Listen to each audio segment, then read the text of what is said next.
Here's a list of the prophets that God sent to mankind according to Islam.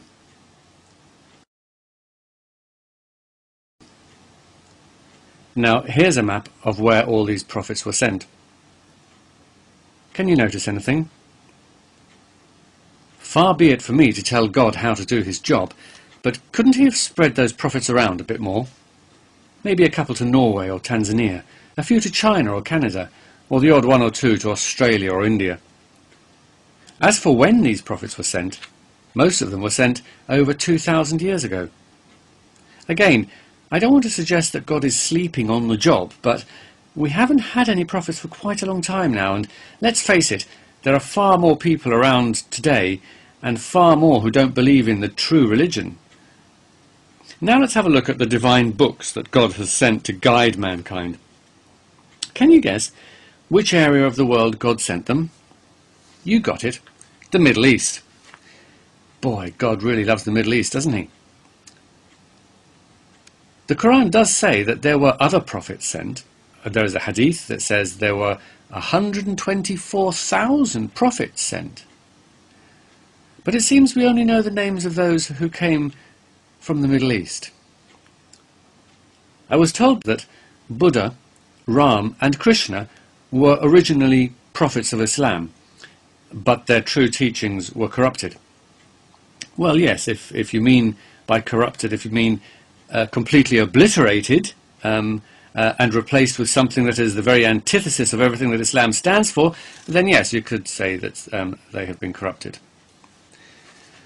But let's assume that Buddha, Ram and Krishna really were prophets of Islam, and that there were indeed 124,000 prophets sent to mankind by God, but their teachings were completely lost or corrupted. Then I have to ask, what was the point? What was the point of sending messengers if their messages have been totally lost?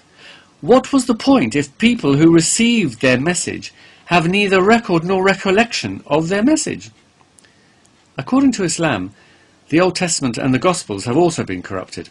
Only the Quran remains pure and uncorrupted. That's because God himself is protecting the Quran. How do I know that? Well, because the Quran says so. Hang on a minute. Isn't that a bit like saying, it's true because it says it's true? And if God did protect the Quran, then why didn't he protect all the other books? Doesn't God want us to get the true, uncorrupted message? Or does he want it to be a bit confusing for us? Does he want it to be a bit of a puzzle? Some sort of a game, with God as the compere, in a glittery suit, telling us we must choose the correct door, one leading to the joys of eternal salvation and the other the agony of eternal damnation. Though, of course, for most people, there is no choice, because most human beings remain in the religion of their birth. If you ask them, they'll tell you it really was most fortunate because it also just happens to be the true religion. What a stroke of luck.